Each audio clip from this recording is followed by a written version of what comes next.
Hello, everybody. I'm Richard. I'm Mia. Thank you for joining us. Welcome to the Vocab Marathon #1.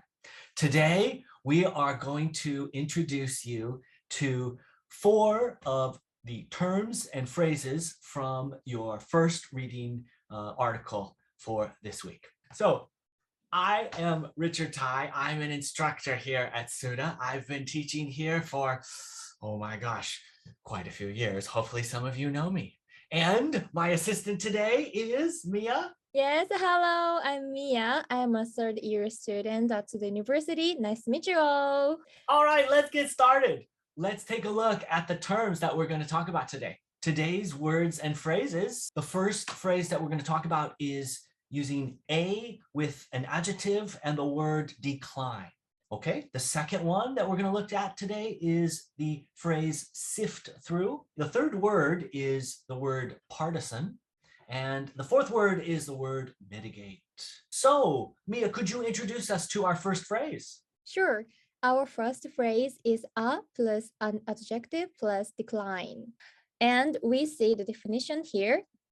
Decline means a decrease in quality, quantity, or importance of something.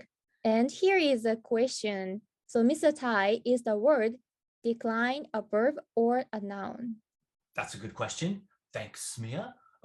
Actually, the word decline can be used both as a verb and a noun, right? So we have the idea of decline as a verb, right? Something's declining, it's decreasing, right? It's getting worse, right? Or right, something has declined, past tense, right? An example is, right, my beauty is declining, right? My mind is declining, it's getting worse. Right, so that would be like a verb, right? But here in our phrase, we're going to use it as a noun, right? So it's going to be the subject of something. So we're going to have to put the word, we're going to use an adjective, right, to describe it, right? So a big decline, a small decline, right? So we can use any type of adjective to kind of make it dramatic, big or small or anything to describe what kind of a decrease. Okay, so let's look at some of our examples here. In our first example here on the BBC, we can see that the BBC talks about what a water quality report shows a significant decline. So the word significant decline, that's the adjective we're using. Ooh, that means very important, very big.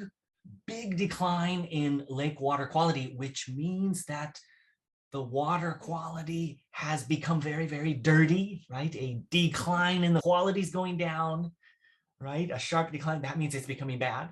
Okay, let's see, let's look at one more example from the VOA, the Voice of America website. We could see that the infusion of cash led to a sharp decline in childhood poverty rates.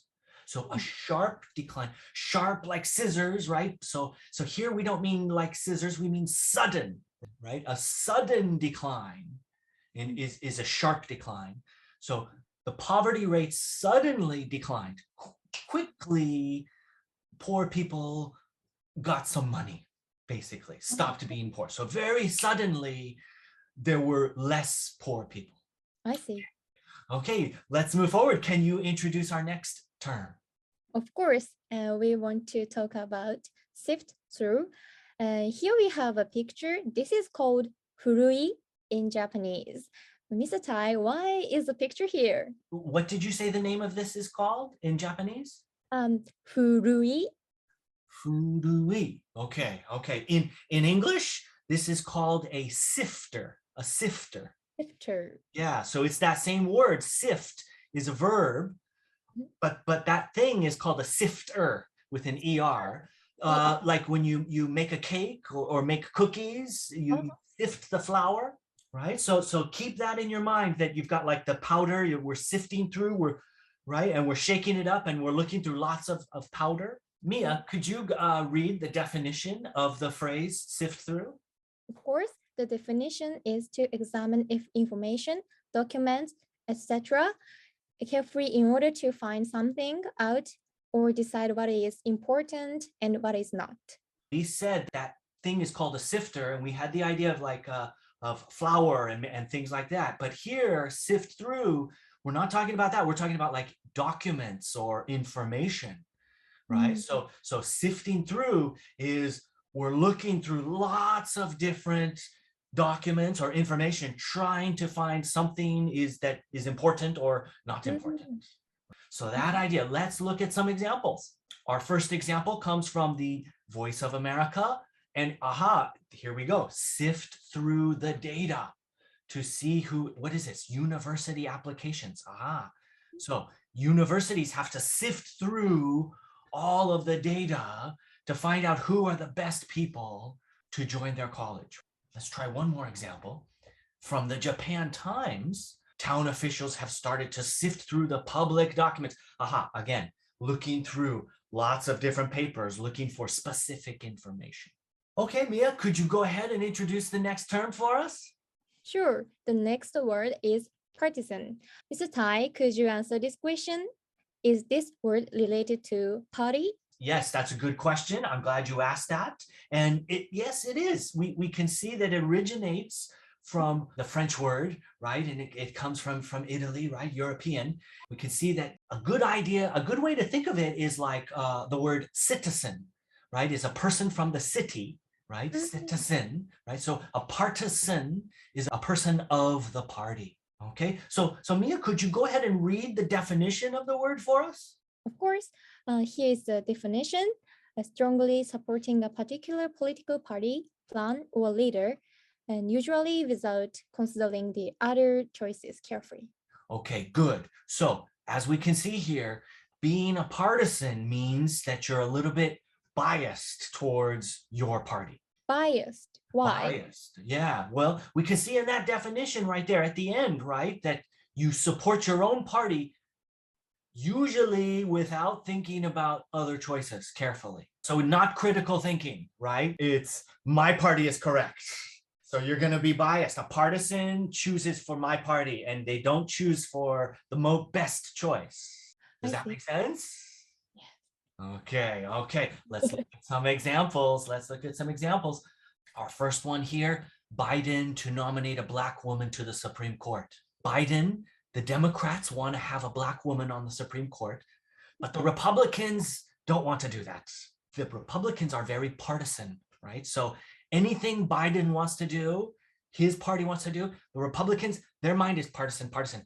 They only vote for their party. They won't help him. They won't support him. So we can see in this article, the Congress is cleaved in half along partisan lines.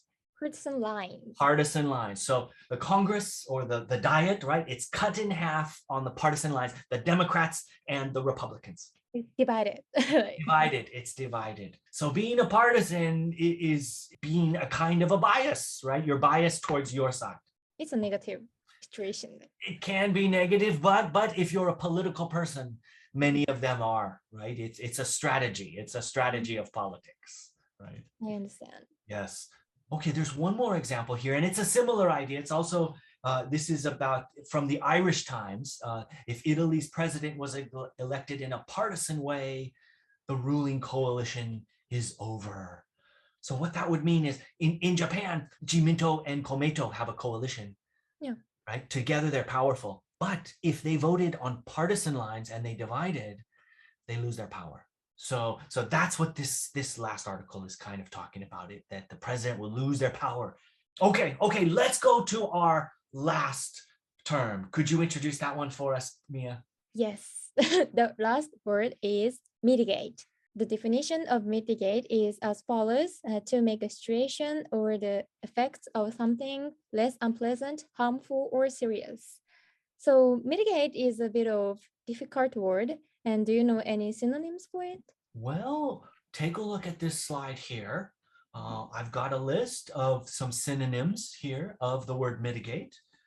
Maybe this could help you understand it a little bit. Basic word would mean to ease something, to make something a little bit better, right? Or to help something. Those are two direct words. Yeah, to ease or to help out a situation, or to make something less. Other ideas would be like the word lighten, or relieve. Maybe you know that word relieve. Relieve stress. Relieve stress, relieve stress. You take aspirin to relieve a headache. You know the word soothe. No, I've never heard it. Okay. The word soothe, you go to the onsen, you take a bath to soothe your muscles, right? The pressure goes away. The tightness lessens. You soothe your body. Okay. And then weaken would be maybe in a little bit, if something's hurting you, right? That you weaken the pain.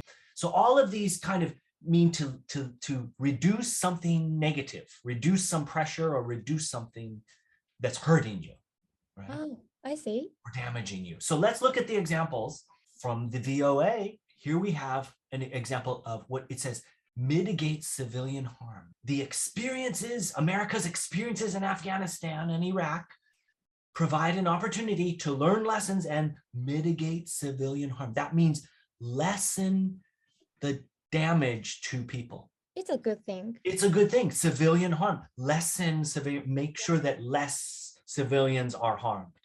Okay, let's look at another example. Here, it's not mitigating, it's not lessening pain. This is mitigating the damage. But here we're talking about economic damage, mitigating the damage to taxpayers.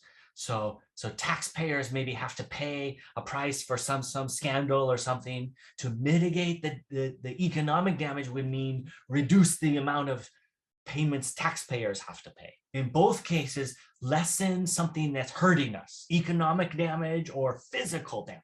Okay, Mia, I think we're finished today. How do you feel? Could you understand everything clearly? Yes. Perfect. Oh, perfect. Well, how about you out there? Could you understand everything clearly? I hope so. And I hope you guys enjoyed this program. Okay, we're going to bring you 4 more terms in a couple of weeks for the next article, and we're going to do this for you 3 more times. Thank you very much, and we hope to see you in the next one. Thank you. Goodbye. See you. Goodbye.